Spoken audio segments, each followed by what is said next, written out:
تحفظ ناموس رسالت کے لیے نااہل ناکام حکومت کی عوام دشمن پالیسیوں کے خلاف چلو چلو سپورٹس اسٹیڈیم شیخو پورہ موڑ گجرانوالا چلو 25 دسمبر جمعۃ المبارک دن 2 بجے جلسہ عام سے خصوصی خطاب جناب سینٹر سراج الحق امیر جماعت اسلامی پاکستان کریں گے۔ سپورٹس اسٹیڈیم شیخو پورہ موڑ گجرانوالا۔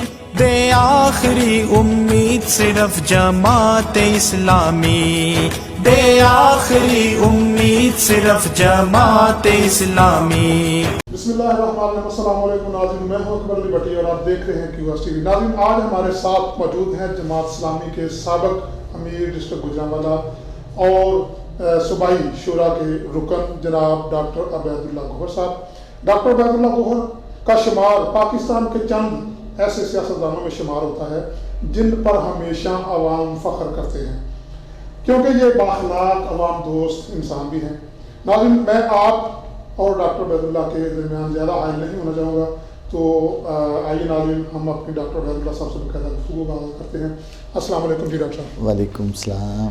ڈاکٹر صاحب، پہلے تو آپ کا بہت بہت شکریہ جی کہ آپ نے ہمیں قیمتی اپنے وقت سے جو ٹائم دیا، اس کا بہت بہت شکریہ۔ تو ڈاکٹر صاحب، میرا پہلا سوال آپ سے یہ ہے کہ آپ 25 دسمبر کو جماعت اسلامی گجرانوالا جو ہے یہ ایک حکومت کے خلاف ایک بہت بڑا جلسہ کر رہی ہے، تو کیا یہ پہلے تو مجھے یہ بتائیں کہ یہ توقع کے مطابق اور کیا اس میں لوگ آ جائیں گے؟ بسم اللہ الرحمن الرحیم۔ سب سے پہلے تو آپ کا بھی بہت شکریہ کہ آپ نے مجھے موقع فراہم کیا ہے کہ میں جماعت اسلامی کے پیغام کو آپ کے چینل کے ذریعے سے اپنے علاقے کے عوام تک جو ہے وہ پہنچا سکوں۔ 25 دسمبر کو انشاءاللہ جماعت اسلامی ضلع گجرانوالا جو ہے وہ ایک عظیم الشان جلسہ عام جو ہے وہ سپورٹس اسٹیڈیم گجرانوالا شیخو پورہ موڑ گجرانوالا پر منعقد کرنے جا رہی ہے، اور انشاءاللہ یہ گجرانوالا کی تاریخ کا ایک بڑا جو ہے وہ جلسہ ہوگا، ایک بڑا پروگرام ہوگا۔ دیکھیے، اس کی کامیابی کے امکانات کی جہاں تک بات ہے، ایک تو بہرحال جماعت اسلامی کی اپنی ایک تنظیم ہے، ہمارے وابستگان ہیں اور ہمارے کارکنان ہیں، انہوں نے اس کے موبلائزیشن کے لیے، عوام کو موبلائز کرنے کے لیے اس جلسے کے حوالے سے محنت کی ہے، اور یقیناً اللہ تعالیٰ محنت جو ہے وہ کسی کی رائے گاہ نہیں کرتے۔ دوسری بات جو ہے وہ یہ دیکھیے ملک کے حالات، ایک عام آدمی جو ہے وہ مہنگائی، غربت، افلاس، بے روزگاری کی چکی کے اندر پس رہا ہے، اور ایک تمام قسم کی اشیاء ضروریات جو ہیں وہ اس کی پہنچ سے باہر ہو چکی ہیں۔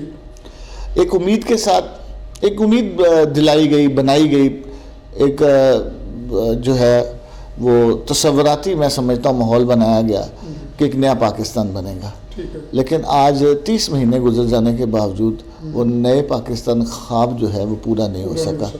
عوام جو ہیں وہ ایک بار پھر مایوسی کا شکار ہیں، تو اس مایوسی کے اندر امید پیدا کرنا، اس مایوسی کے اندھیروں سے نکال کر انہیں امید کی روشنی کی طرف لے کر آنا، یہ چونکہ ہمارا مشن ہے، اور لوگ ہمارے کردار سے بخوبی آگاہ ہیں، ہمارے کریکٹر سے، ہماری کارکردگی سے، تو مجھے پوری امید ہے کہ اللہ کے فضل اس کی رحمت سے گجرانوالا کے عوام جو ہیں وہ نکلیں گے۔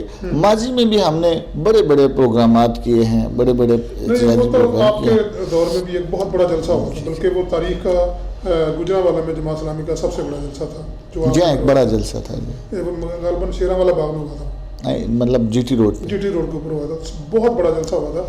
تو کیا اس سے بھی یہ بڑا جلسہ؟ جی انشاءاللہ اس وقت ہمارا یہ ہدف ہے کہ ہم نے اسپورٹس اسٹیڈیم کو بھرنا ہے انشاءاللہ، ٹھیک ہے، اور جو آپ سمجھتے ہیں وہ اس کی بڑی کیپیسٹی ہے، ہم اس میں بلا شبہ، یعنی آپ اسے اور سیاسی جماعت ہوتی ہے کہتی لاکھوں کا اجتماع ہے، لیکن ہم چونکہ ریالٹی پہ بات کرتے ہیں تو میں سمجھتا ہوں ہزاروں لوگ جو ہیں اس کے اندر شریک ہوں گے، اور بڑی بھرپور تعداد کے اندر۔ اچھا دیکھو ڈاکٹر صاحب، آپ نے میں گجرانوالا کے اندر جہاں کہیں گیا ہوں، پورے ضلع کے اندر جہاں بھی لوگوں سے ملا ہوں، لوگوں کے اندر ایک ولولہ ہے، ایک جوش ہے، عام آدمی کے اندر بھی اس پروگرام کے حوالے سے اور اس کے مشن کے حوالے سے۔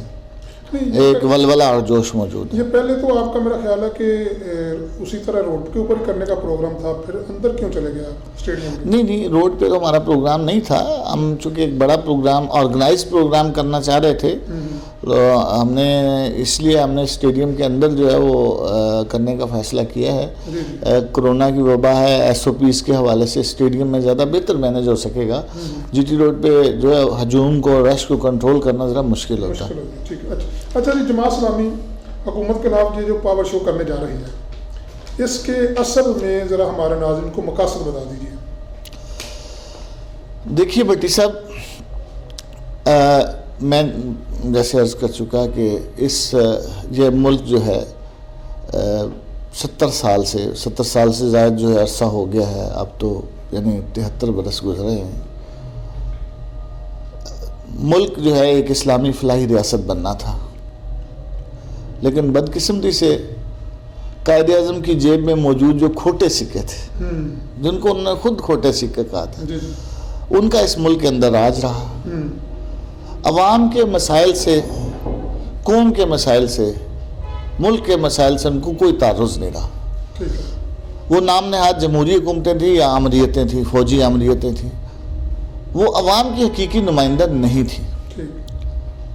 نہ انہوں نے اس ملک کے عوام کی تعلیم کا بندوبست کیا, نہ اس ملک کے عوام کے لیے صحت کا بندوبست کیا, اور اس کا اعتراف یہ خود ان حکمرانوں کے بیانات ہیں. نہ یہاں پہ لوگوں کے لیے جو ہے معاشی حالات کو بہتر کرنے کا کوئی سبب پیدا کیا گیا, نہ یہاں پر جان, نہ مال, نہ عزت, نہ آبرو, کوئی چیز محفوظ نہیں. اور چہرے نام بدل کے وہی لوگ جو ہیں اقتدار کے اندر آتے ہیں. کبھی روٹی کپڑا مکان کے نام پہ آتے ہیں, کبھی اقتصادی ترقی کے نام پہ, انفراسٹرکچر کی بہتری کے نام پہ لوگ آتے ہیں, صنعتی انقلاب کے نام پہ آتے ہیں, کبھی پھر جو ہے وہ کرپشن کو ختم کرنے کے نام پہ آتے ہیں. لیکن وہ وہی لوگ ہیں, وہی خاندان ہیں, انہی خاندانوں کا چشم و چراغ ہیں جو دراصل اس ملک کے عوام اور اس ملک کے مسائل کے ذمہ دار ہیں. ان سے ہم لوگوں کو یہ بتانا چاہتے ہیں کہ ان سے خیر کی توقع کرنا یہ فضول ہے.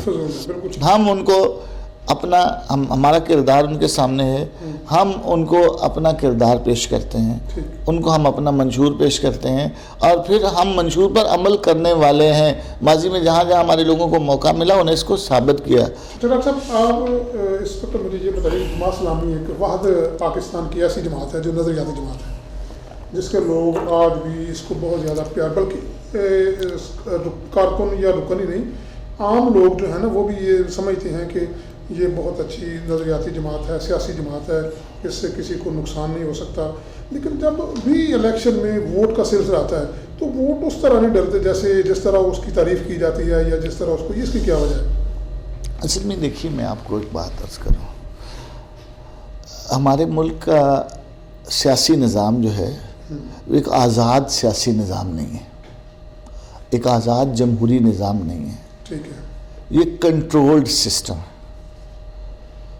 سیاسی جماعتیں جو الیکشن ہار جاتی ہے, جس کا ملک کے بالادست طبقوں کے ساتھ گٹھ جوڑ نہیں ہو پاتا, انڈرسٹینڈنگ نہیں بن پاتی, اس کو سادہ لفظوں میں یہ کہہ لیں, وہ تو برملا اس بات کا اعلان کرتی ہے. اور اب تو یہ بات روزے روشن کی طرح آیا ہو گئی ہے کہ یہ یہاں پہ اس ملک کے اندر جو کنٹرول ڈیموکریسی ہے, مینج جو پولیٹیکل سسٹم ہے, یہاں پر عوام کے جو حقیقی رائے ہے اس کی عکاسی نہیں ہوتی انتخابات کے اندر.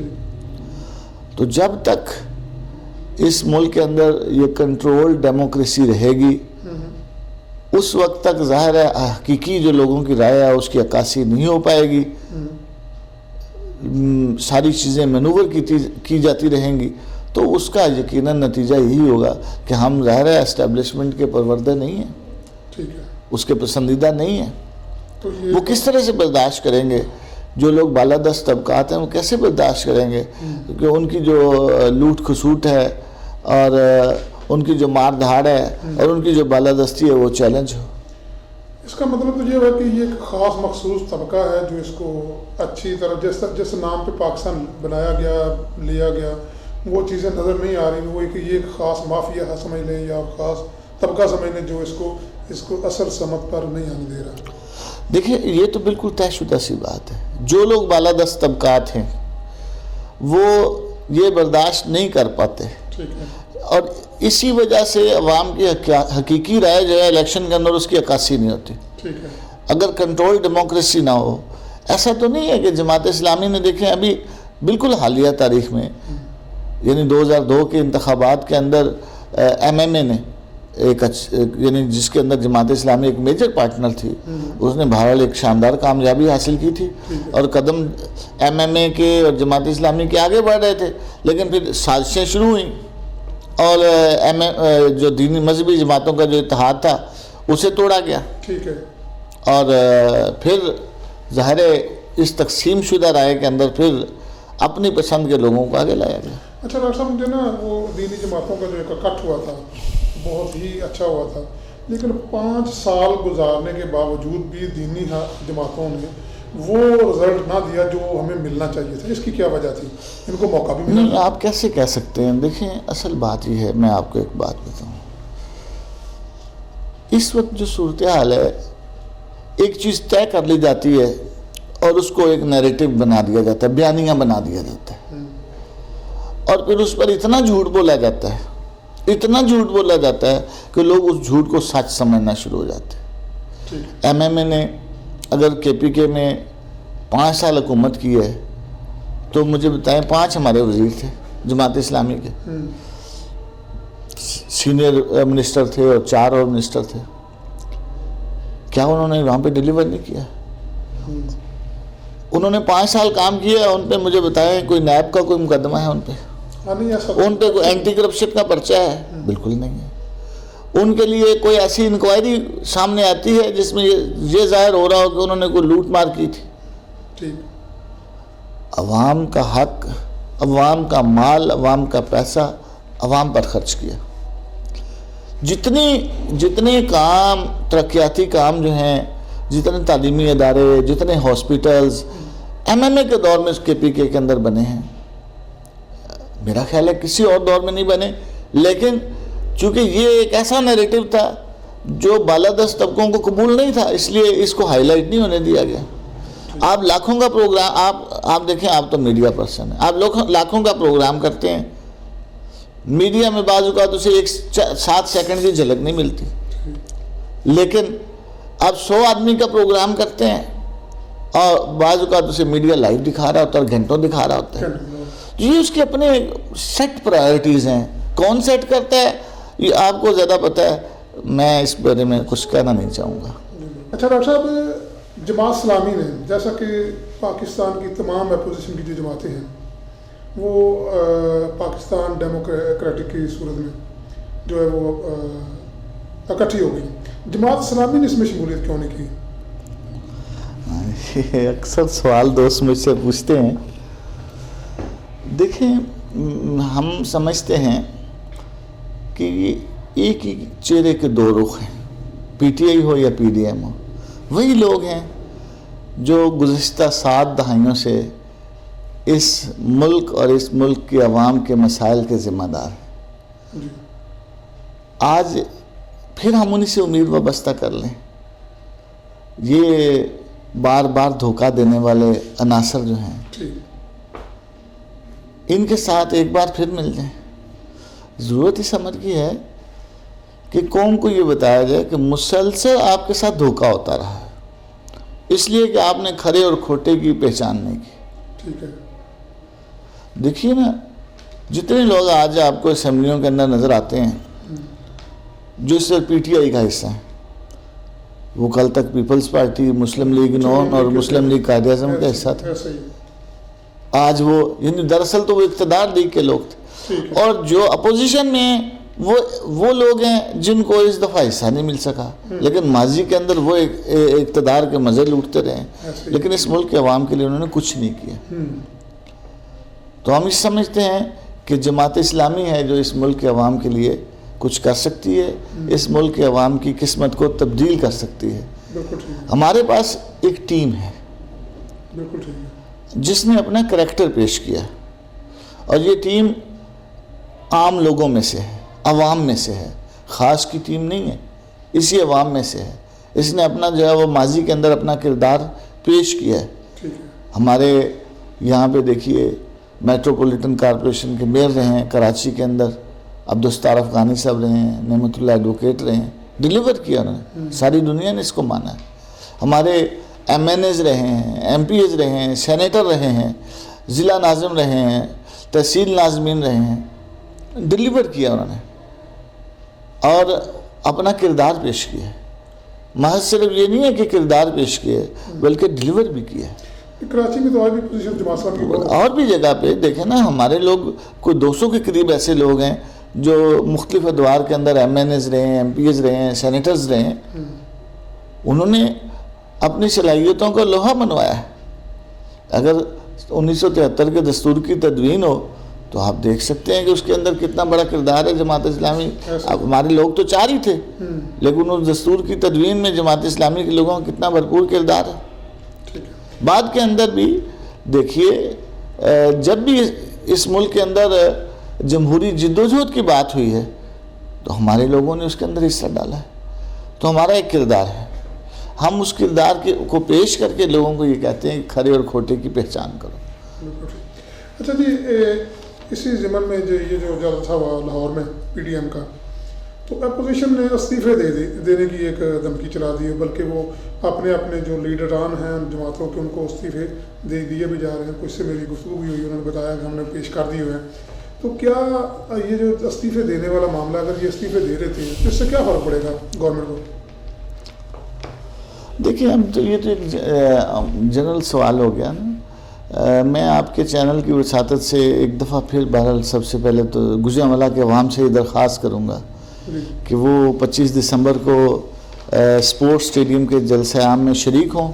سراج الحق صاحب جو اس ملک کے غریب عوام کے, جو اس ملک کے مزدور کے, جو اس ملک کے طالب علم کے, جو اس ملک کے کسان کے لیڈر ہیں, ان کے پیغام کو سننے کے لیے آپ لوگ جو ہے تمام جو گوجرانوالہ کے دوست ہیں, عوام ہیں, مرد و خواتین ہیں, سب سے میں اپیل کروں گا کہ وہ اس جلسہ عام کے اندر جو ہے وہ شریک ہوں. آپ کو بھی دعوت ہے. آپ ایک تو بطور اپنی صحافیانہ ذمہ داریاں جو ہیں, صحافتی ذمہ داریوں کے حوالے سے آئیں گے, لیکن میں آپ کو اپنے پوری فیملی کے ساتھ اور آپ کے اپنا جو میڈیا گروپ ہے اس کے تمام سٹاف کو جو ہے دعوت دیتا ہوں کہ آپ لوگ بھی جو ہیں وہ شریک ہوں.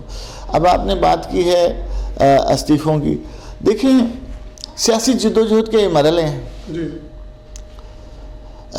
اور اگر اخلاص موجود ہو تو یہ بہت بڑا سٹیپ ہے.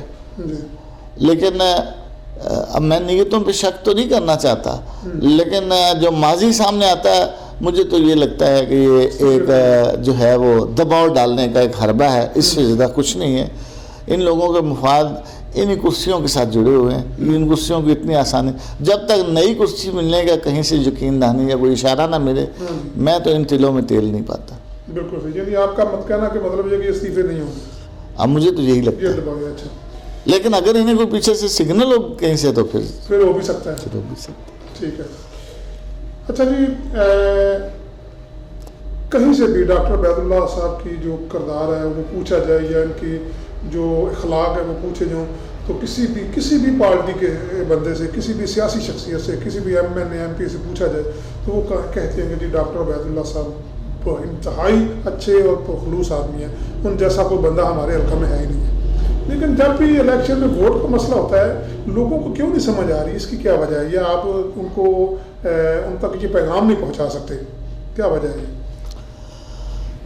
دیکھیں اگر وہ میرے بارے میں ایک اچھا تاثر رکھتے ہیں تو میں ان کا شکر گزار ہوں. یہ تو ڈیفینیٹلی میں ان کا شکر گزار ہوں, اپنے رب کا بھی شکر گزار ہوں, اور دعا کرتا ہوں کہ جو میری کمیاں اور کوتاہیاں ہیں ان پہ اس نے وہ پردہ پہلے بھی ڈال رکھا ہے, اس پہ مزید پردہ ڈالے. دیکھیے ہمارا کام ہے لوگوں تک اپنی بات کو پہنچانا. وہ ہماری بات کو کب قبول کرتے ہیں یہ ان کی مرضی ہے, اور اس سے بھی آگے بڑھ کر میرے رب کی مرضی ہے کب ان کے دلوں کو پھیرتا ہے. ہم نے اپنا منشور, اپنا پیغام, اپنی جماعت کا منشور, اپنی جماعت کا پیغام اور اپنی قیادت کا کردار, میں اپنی بات نہیں کرتا, میں اپنی قیادت کے کردار کی بات کرتا ہوں, اس کو پیش کیا ہے. اور الحمدللہ میری جماعت کا منشور دوسری جماعتوں کے منشور سے بہت بہتر ہے. بالکل. میری جماعت کا پیغام دوسری جماعتوں کے پیغام سے بہت بہتر ہے, اور میری جماعت کا کردار وہ بھی دوسری جماعتوں کے مقابلے میں بہت مثالی ہے. اب یہ عوام کی مرضی ہے کہ وہ کس چیز کو قبول کرتے ہیں, اچھائی کو قبول کرتے ہیں یا جو ہے. پھر رزلٹ بعد میں آ جاتا ہے سامنے, اور آیا بھی ہے اس کا. اچھا ڈاکٹر صاحب, ایک بڑا اہم سوال میرے ذہن میں آ گیا جو میں پہلے کرنا چاہتا تھا کہ مولانا مودودی صاحب رحمۃ اللہ علیہ کے بعد قاضی حسین احمد, انہوں نے جماعت اسلامی کو جو عروج دلوایا وہ میرا خیال ہے کسی اور ٹنور میں نہیں ہے. اس حوالے سے آپ ذرا تھوڑا سا بتائیں گے, کیونکہ میرا ذاتی طور پہ میں چاہ رہا تھا کہ ان کا ذکر ہو. قاضی صاحب ماشاء اللہ ایک متحرک جو ہے وہ قائد تھے, اور میں تو ویسے موجودہ امیر کے تحرک میں بھی کوئی کمی نہیں پاتا. یہ بھی اچھے ہیں, یہ یعنی مطلب میں سمجھتا ہوں اسی طرح سے ڈائنامک ہیں, اسی طرح سے متحرک ہیں, اسی طرح سے درد دل رکھنے والے ہیں, اور ظاہر ہے یہ ان کی دوسری مکات ہے. مجھے اعتماد ہے کہ اگر اپنے وقت پر انتخابات ہوتے رہے اور عوامی مینڈیٹ کو مینیج کرنے کی کوششیں جو ہیں وہ تھوڑی محدود کی گئیں, تو بہت جلد وہ وقت آئے گا جب ہماری جو موجودہ قیادت ہے اسے اس سے بھی زیادہ قبول عام حاصل ہوگا. بالکل ٹھیک. اچھا ڈاکٹر صاحب, اس وقت جو ملکی صورتحال ہے, سیاسی صورتحال ہے, ہمیشہ جماعت اسلامی کی جو سیاست ہے وہ ہمیشہ بڑی اچھی رہی ہے. دونوں دھڑوں کو آپس میں پاکستان کی عوام کے لیے, پاکستان کے لیے اچھا کردار رہا ہے. اس وقت جو ہے جماعت اسلامی کا کیا کردار ہے اس حوالے سے؟ دیکھیں, سب سے پہلی بات تو یہ ہے کہ اسلامی جمہوریہ پاکستان فرسٹ. ظاہر ہے یہ ملک خداداد جو ہے جو اسلام کے نام پر بنا ہے, یہ ہماری پہلی ترجیح ہے. اس کو کوئی نقصان نہ پہنچے. سیاست کے اندر جو ہے ہر جماعت کا اپنا موقف ہے, اسی طرح سے ہمارا ایک موقف ہے کہ ہم اس ملک کے اندر جو ہے وہ ایک اسلامی فلاحی جو نظام ہے وہ قائم کرنا چاہتے ہیں. منشور کے حد تک تو شاید یہ بات ساری بڑی جماعتوں کے منشور کے اندر لکھی ہوگی, لیکن میرا ماننا یہ ہے کہ عملی طور پر اس پر اگر کسی نے کام کیے تو وہ صرف جماعت اسلامی ہے. باقی رہ گیا سیاسی جماعتوں کے اندر جو اس وقت تناؤ کی کیفیت ہے, ماحول ہے, میں سمجھتا ہوں اس کے اندر بڑی ذمہ داری جو ہے وہ حکومت کی ہوتی ہے. بالکل صحیح. کہ وہ اپوزیشن کے ساتھ ڈائلاگ کرے اور جو اس کے جائز مطالبات ہیں ان کو جو ہے پورا کرے. لیکن اپوزیشن کی بھی یہ ذمہ داری ہے کہ وہ عوام کے مسائل پر بات کرے. بدقسمتی سے اس وقت نہ حکومت کو عوام سے کوئی غرض ہے, یعنی نہ ہی اپوزیشن کو, ان کو اپنی حکومت بچانے کی فکر ہے, اور ان کو جو ہے وہ اپنے جو اس وقت ان پہ مقدمات ہیں اور ان کے جو مسائل ہیں اس سے نکلنے کی. عوام جو ہے وہ جو نوجوان نسل ہے وہ ہماری اس وقت تعلیم سے محروم ہے. ہمارے عوام جو ہے صحت کی سہولتوں سے محروم ہیں. ہمارے جو لوگ ہیں اس ملک کے اندر نہ جان نہ مال نہ عزت نہ آبرو کوئی چیز محفوظ نہیں ہے. مہنگائی ہے, بے روزگاری ہے, غربت ہے, افلاس ہے, اور اس افریت نے جو ہے وہ پورے ملک کو جو ہے وہ گھیر رکھا ہے. اس کی کوئی فکر نہیں ہے حکمرانوں کو. آپ دیکھ لیجئے, آپ بازار سے کوئی چیز خریدنے چلے جائیے, جو تنخواہ دار طبقہ ہے تو وہ تو اس قدر پس گیا ہے, 150 روپے کلو ٹماٹر, 1000 روپے کلو ادرک, یعنی کھانے کی جو بنیادی آپ کے گھر کے ہنڈیا کا جو بنیادی سامان ہے وہ آپ افورڈ نہیں کر سکتے. اس کی طرف کسی کی توجہ نہیں ہے.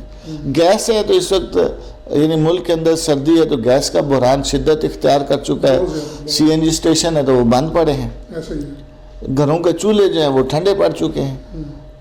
اس کی طرف کسی کی توجہ نہیں ہے. اچھا, ہمارے پچھلے جو 70 سال بلکہ 73 سال گزر چکے ہیں, اس میں جتنی بھی حکومتیں آئیں انہوں نے بڑے دعوے کیے, بڑے معاملات ایسے بڑے بڑے بول بولے کہ ہم ایسا کر دیں گے, یہ کر دیں گے, وہ کر دیں گے عوام کے لیے. عوام آج بھی اسی مہنگائی کی چکی میں پس رہی ہے. تو کیا جماعت اسلامی اگر آ جاتی ہے اقتدار میں تو اس کا کیا کوئی لاہ عمل ہوگا کہ یہ عوام جو ہیں یہ بیچارے کوئی تھوڑا سا سوکھ کا سانس لے لیں مہنگائی کی؟ دیکھیں موجودہ جو حکمران ہیں بات تو انہیں بڑی اچھی کی تھی کہ اس ملک کے جو مسائل ہیں اس کی بنیاد کرپشن ہے. ایسے ہی اس ملک کو اللہ نے بے پناہ وسائل سے مالا مال کیا ہے. وسائل کی کمی نہیں ہے, اس کی مینجمنٹ کی کمی ہے. یہ جتنے بھی لوگ ماضی کے اندر صاحبان اقتدار اور اختیار رہے ہیں, پہلی بات تو یہ انہیں وہ چونکہ عوام میں سے نہیں تھے, انہیں عوام کے مسائل کا ادراک نہیں ہے. وہ خاص میں تھے. دیکھیے بلاول بھٹو صاحب ہیں, اس وقت ایک بڑی سیاسی جماعت کی نمائندگی کرتے ہیں. وہ سونے کا چمچہ لے کر منہ میں پیدا ہوئے, بیرون ملک پلے بڑھے. بیرون ملک یعنی غیر ملکی آیائیں تھیں جو ان کی پرورش کرتی رہیں. انہوں نے سندھ کے یا پنجاب کے عام آدمی کے مسائل کو تو نہ دیکھا ہی نہیں ہے. اسی طرح سے ہماری ابھرتی ہوئی جو دوسری ایک سیاسی خاتون لیڈر ہیں مریم نواز صاحبہ, سونے کا چمچہ لے کر منہ میں پیدا ہوئی. ان کو بھی عوام کے مسائل کا نہیں پتہ. عوام کے مسائل کا پتہ تو اسے ہوگا جو خود عوام میں سے ہوگا. میں تو اکثر کہتا ہوں, دیکھیں جس بچے نے ٹاٹ سکول میں تعلیم حاصل کیا اسے پتہ ہے کہ وہاں کے مسائل کیا ہیں. جو سرکاری اسپتال میں علاج کے لیے دھکے کھاتا ہے اسے پتہ ہے کہ صحت کی سہولتیں جو ہیں اس میں اس کو کیا کیا تکالیف ہیں. جو بس میں سفر کرتا ہے, جو ان سڑکوں پر چلتا ہے موٹر سائیکل پر یا گاڑی پر, اسے اندازہ ہے کہ ان سڑکوں کے انفراسٹرکچر کے اس ملک کے اندر کیا حالات ہیں. جو ہے میونسپل کمیٹی کے میونسپل کارپوریشن کے جو واٹر سپلائی ہے اس کا پانی پیتا ہے, اسے پتہ ہے کہ اس سے کیا کیا بیماریاں پھیلتی ہیں. جنہوں نے منرل واٹر پینا ہے, جنہوں نے زکام کی دوائی بھی جو ہے بیرون ملک سے لینی ہے, جنہوں نے تعلیم بھی جو ہے وہ آکسفورڈ سے اور کیمبرج سے حاصل کرنی ہے, انہیں ایچیسن سے حاصل کرنی ہے, انہیں اس ملک کے عوام کے مسائل کا نہیں پتہ ہے. جماعت اسلامی جو ہے وہ قیادت پیش کرتی ہے. پھر اس کے علاوہ دیکھیے جو بھی نواز شریف صاحب تھے تو پیپلز پارٹی کے سارے وابستگان جو ہیں وہ ان کے جو احتساب کا ادارہ تھا, احتساب بیورو تھا, اس کو مطلوب تھے. مشرف صاحب کی حکومت آئی تو وہ نواز شریف صاحب کے لوگوں کے پیچھے پڑ گئے. نواز شریف صاحب کی آئی تو وہ پیپلز پارٹی کے پیچھے پڑ گئے. عمران خان صاحب آئے تو ان دونوں کے. اب کوئی اور آج آپ دیکھتے ہیں کہ ان وزراء کی کرپشن کے قصے, میں تو بعض اوقات حیران ہو جاتا ہوں. ہمارے لوگ ظاہر ہے ہم بھی اس بیانیے میں کسی درجے میں ہم بھی اس کی ظاہر حمایت میں تھے کہ عمران خان صاحب ایک جو ایماندار آدمی ہے, لیکن اب اربوں روپے کی جو پراپرٹی ہے وہ محض ایک مرلے کی قیمت نہیں بنتی 12 لاکھ روپیہ. ایک مرلے کی قیمت میں ہم نے 300 کنال اراضی جو ہے وہ ریگولرائز کرا لی ہے. تو یہ کیا ہے, یہ کہاں کی ایمانداری ہے؟ تو یہ ساری کی ساری چیزیں جو ہیں, یہ سارا کریکٹر جو ہے سامنے ہے. میں یہ بات کہتا ہوں کہ ہم ایک ایسی ٹیم رکھتے ہیں جو باصلاحیت بھی ہے. ہمارا اگر ایک آدمی, ہمارے امیر جماعت اس وقت امیر جماعت نہیں تھے جب یہ جو ہے وہ صوبہ سرحد کے سینئر وزیر تھے. آپ دیکھیے وزارت خزانہ انہوں نے کس طرح سے چلائی کہ ورلڈ بینک جیسا ادارہ اور ایشین ڈیولپمنٹ جیسا بینک جیسا ادارہ, وہ سب سے بہترین وزیر خزانہ جو ہے پاکستان کا, 5 وزراء خزانہ ہوتے ہیں مرکز سمیت, سب سے بہترین وزیر خزانہ وہ سراج اللہ کو قرار دیتا ہے. ساری دنیا اس کا اعتراف کرتی ہے, اقوام متحدہ کے ادارے اس کا اعتراف کرتے ہیں. اگر ہمارا وزیر بلدیات ہے تو آپ دیکھیے پشاور کا جو حسن تھا, اب تو انہوں نے وہ میٹرو بس بنانے کے چکر میں وہ اس کو بگاڑ دیا نا, اس کا حلیہ بگاڑ دیا. لیکن پشاور شہر کو جس قدر خوبصورت بنایا اس کا سہرا جو عنایت الرحمان کے ساتھ ہے. بالکل صحیح. تو مقصد کہنے کا یہ ہے, ہم نے کراچی جو ہے آج جو یعنی آپ کو آج سے 25 سال پہلے کے کراچی میں آج کے اندر جو فرق نظر آتا ہے, پوری دنیا اس کا اعتراف کرتی ہے کہ اس کا سہرا جو ہے نعمت اللہ خان ایڈوکیٹ کے ساتھ. تو اگر اس ملک کے اندر دیانتدار قیادت ہو, اس کے وسائل کو دیانتداری کے ساتھ, ایمانداری کے ساتھ استعمال کرے, تو میں سمجھتا ہوں اس ملک کے اندر جو ہے بہت سارے مسائل جو ہیں بآسانی حل ہو سکتے ہیں. ہمارے ملک کے اندر کسی طرح کے جو ہے وسائل کی کمی نہیں ہے، وہ ان سارے مسائل کو دور کیا جا سکتا ہے، لیکن ضرورت صرف یہ ہے کہ خوف خدا رکھنے والی، فکر آخرت جو ہے وہ رکھنے والی جو قیادت ہے وہ ہو، اور اس ملک کے وسائل کو ایمانداری کے ساتھ استعمال کرے۔ جی اچھا جی، ایک شخص جو 3 دفعہ پرائم منسٹر رہا ہو، بے شمار نہیں کہ کئی دفعہ وہ وزیر اعلیٰ رہا ہو، اور وہ ہمارے قومی ادارے جو ہیں ان کے خلاف اس قسم کی زبان درازی کرے کہ جو کسی کو بھی پسند نہ آئے، تو کیا آپ سمجھتے ہیں کہ ایسے شخص کو دوبارہ پاکستان میں آ کر وزیر اعظم بننا چاہیے، یا اسے سیٹ ملنی چاہیے، یا وہ آنا چاہیے دوبارہ پاکستان میں؟ بہت آپ نے جو ہے وہ ایک ہٹا ہوا سوال کر دیا ہے۔ ہاں نہیں، دیکھیے اصل بات یہ ہے، قطع نظر اس کے کہ نواز شریف صاحب کیا کہہ رہے ہیں یا کیا ان کا کردار ہے، میں سمجھتا ہوں ایک تو اس ملک کے اندر نہ غدار کہنے کی روایت ختم ہونی چاہیے۔ بالکل ٹھیک ہے۔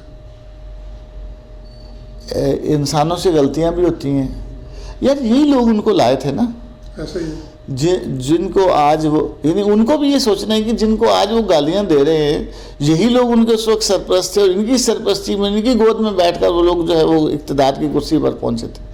اور دوسری طرف کے لوگوں کو بھی یہی سوچنا چاہیے کہ یہ ہمارا ہی لے پالک تھا، ہم نے اسے پروموٹ کیا تھا، آج ہم اسے اگر غلط کہہ رہے ہیں تو پھر اس کا مطلب ہم اپنے ہی جو گندے کپڑے ہیں سارے بازار دھو رہے ہیں۔ تو میں سمجھتا ہوں دونوں طرف کے ایک ذمہ داری کا مظاہرہ ہونا چاہیے، جو نہیں ہو رہا۔ اس سے ملک کی جو ساکھ ہے وہ بھی سر خراب نہیں ہوتی؟ ڈیفینیٹلی ہوتی ہے۔ اچھا جی، پی ٹی آئی حکومت کے تقریباً 2.5-3 سال جو ہیں وہ پورے ہونے والے ہیں، تو اس وقت تک جو کارکردگی ہے وہ میرے خیال میں تو عوامی حوالے سے، اب ان کی اوپر کی جو پالیسیز ہیں ان سے عام آدمی کو کیا لگے، یہ عام بات بھی ہوتی ہے، تو اس حوالے سے آپ کیا کہیں گے کہ یہ کیا کر رہے ہیں یا کس طرح یہ ٹھیک ہو سکتی ہے، کوئی ایسا ہو سکتا ہے؟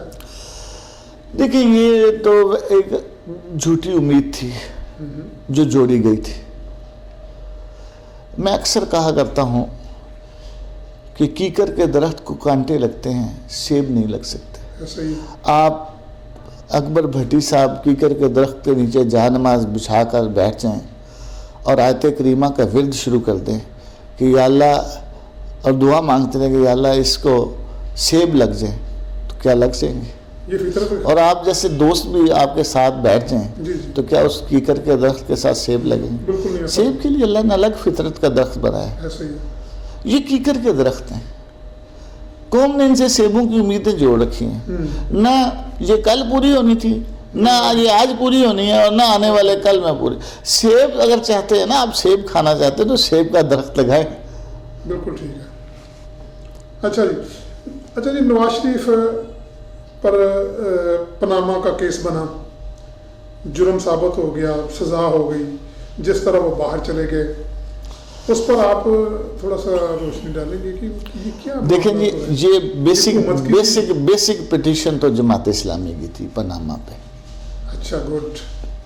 لیکن ہماری پٹیشن صرف نواز شریف کے خلاف نہیں تھی، ہماری پاناما کے اندر جو 350-400 نام تھے سب لوگوں کے خلاف پٹیشن تھی، وہ جو ہے عدلیہ کی میز میں پڑی رہی، لیکن جب ضرورت محسوس ہوئی کسی ایک آدمی کو کان سے پکڑ کر باہر نکالنے کی، تو باقی سب 350 کو تو این آر او مل چکا ہے۔ ٹھیک ہے، این آر او اسی کہتے ہیں نا کہ ان 350 یا 400 لوگوں کو 435 شاید فگر تھی، مجھے ایگزیکٹ اس وقت میرے ذہن میں نہیں ہے، لیکن کچھ اس کے لگ بھگ تھی، ان کو تو نہیں پوچھا گیا۔ نواز شریف نے دیکھیں جنہ کھادیاں گاجراں ٹیڈوں نہ دے پیر، ٹھیک ہے، نواز شریف کے ساتھ جو ہوا ہم سمجھتے ہیں وہ مکافات عمل ہے، جو اس نے کیا تھا وہ اس نے بھگتا، لیکن یہ انصاف کے تقاضوں کے خلاف ہے کہ آپ باقی 434 لوگ جو ہیں ان کو ملک کو لوٹنے کی اجازت دیے رکھیں، اور ایک لٹیرے کو آپ جو ہے وہ باہر نکال کر آپ کہیں کہ ہم نے لوٹ مار ختم کر، اسی لیے تو لوٹ مار ختم نہیں ہوئی۔ اس کا مطلب یہ نواز شریف لٹیرا تو ہے نا، نہیں دیکھیں میں آپ سے یہ بات کر رہا ہوں کہ ہم نے پاناما پہ پیٹیشن کی، ہم اسے خوش آئند قرار دیتے ہیں، لیکن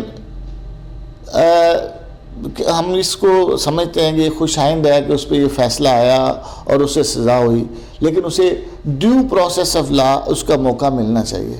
جو بھی قانون کا طریقہ ہے وہ اس بات کا احساس پایا جاتا ہے کہ وہ اسے نہیں ملا، جو انصاف کا جو پراپر طریقہ ہے اصول کا وہ اسے نہیں ملا جو اس کا حق تھا. مجرم کے بھی کچھ حقوق ہوتے ہیں نا، ملزم کے اور مجرم کے بھی کچھ حقوق ہوتے ہیں جو اسے نہیں ملے. لیکن دوسری طرف میں سمجھتا ہوں سب سے بڑی اس سے کہیں بڑی زیادتی ہے کہ آپ نے ایک چور کو تو خیر باہر بھیج دیا، پکڑ لیا یا باہر بھیج دیا، لیکن باقی چوروں کو چوری کرنے کی آپ نے آزادی دے دی. ایسا ماحول، ایسا کیموفلاج آپ نے بنایا کہ اب وہ باقی 434 لوگ جو ہیں وہ صادق اور امین کہلاتے ہیں اور اس ملک کو لوٹ رہے ہیں، لوٹتے بھی ہیں اور صادق اور امین بھی ہیں ان کی. اچھا جی، آخری سوال ہے میرا، بہت ہی اہم سوال ہے کہ پچھلے 73 سالوں میں جلسے جلوس، بڑے بڑے جلسے ہوئے، بڑے بڑے جلوس بھی ہوئے، لیکن آج تک 1947 سے لے کر 2020 تک ان جلسے جلوسوں کا یا جو بھی یہ معاملہ چل رہے ہیں عوام کو کچھ فائدہ ہوا ہے؟ دیکھیں پہلی بات تو یہ ہوتی ہے کہ اس سے عوام کے اندر آگاہی پیدا ہوتی ہے، شعور آتا ہے.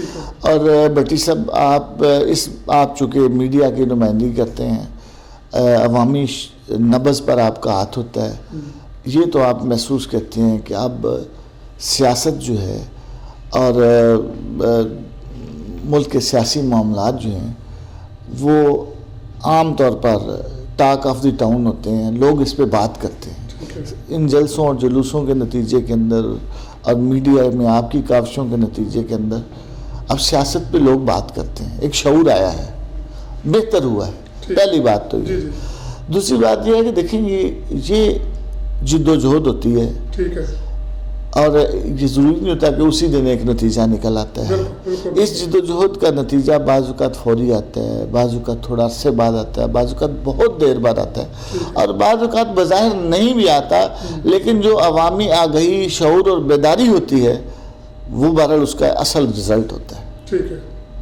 تو یقیناً اس کے اثرات بھی انشاءاللہ ہمارے اس پروگرام کے بھی جو ہے وہ مرتب ہوں گے. اچھا جی، آخر میں ذرا عوام کے نام اپنا پیغام دے دیں. بس اس وقت تو میں یہی کہوں گا، ایک تو جلسے میں تشریف لائیں 25 دسمبر کے جو سپورٹس اسٹیڈیم کے اندر ہو رہا ہے، اور دوسرا میں یہ کہوں گا کہ دیکھیے آپ کو موقع ملتا ہے، 5 سال کے بعد موقع ملتا ہے یا 3 سال کے بعد موقع ملتا ہے، بلدیاتی انتخابات آنے والے ہیں ان کے اندر موقع ملتا ہے، قومی اور صوبائی اسمبلیوں کے انتخابات میں موقع ملتا ہے.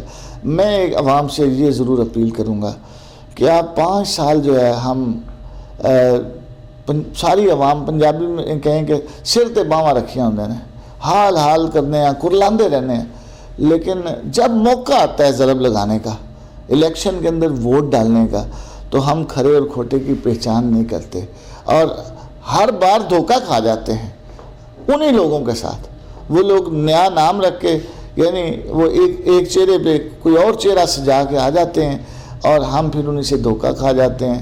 میں یہ ریکویسٹ کروں گا اپنے مستقبل کی خاطر، اپنے بچوں کے مستقبل کی خاطر، اس ملک کے اندر، اس ملک کی بھلائی کی خاطر، اس ملک کے اندر جو ہے بہتر تعلیمی نظام کی خاطر، صحت کے بہتر نظام کی خاطر، اس ملک کے اندر ایک عام آدمی کے لیے روزگار کی خاطر، اس ملک کے اندر جو ہے وہ اپنے بچوں کے حقوق کی خاطر، اپنے آنے والی نسلوں کے حقوق کی خاطر، اور اس ملک سے جو ہے کرپشن اور بدعنوانی کے خاتمے کی خاطر جو ہے وہ آپ ایک دفعہ ضرور سوچ لیا کریں کہ جس کو ہم ووٹ ڈالنے جا رہے ہیں کیا وہ اس امانت کا اہل بھی ہے کہ نہیں. اور اگر آپ یہ سوچ لیں گے، صرف اتنا سوچ ہی لیں گے کہ میں جس کو ووٹ ڈالنے جا رہا ہوں وہ اس کا اہل ہے، تو میں سمجھتا ہوں آپ یقیناً درست فیصلہ کر سکیں گے. اور جماعت اسلامی کے حوالے سے میں یہ بات کہوں گا کہ یہ ایک ایسی قیادت فراہم کرتی ہے جو آپ کے دکھوں کا مداوع کرنے کی اہلیت رکھتی ہے. بہت شکریہ. جی ناظرین، آپ نے ڈاکٹر عبید اللہ گوہر صاحب کی گفتگو سنی. انتہائی خوبصورت الفاظ انہوں نے جو قوم کے لیے، پاکستان کے لیے جو فائدہ مند ہو سکتے ہیں انہوں نے بتائے، کہے. جو الفاظ وہ کہنے والے میں کہنے والا تھا انہوں نے اس کی عکاسی کر دی ہے، لہٰذا میں یہی چاہوں گا کہ پروگرام کا وقت ختم ہوا چاہتا ہے. اکبر علی بٹی کو اجازت دیجیے. اللہ حافظ.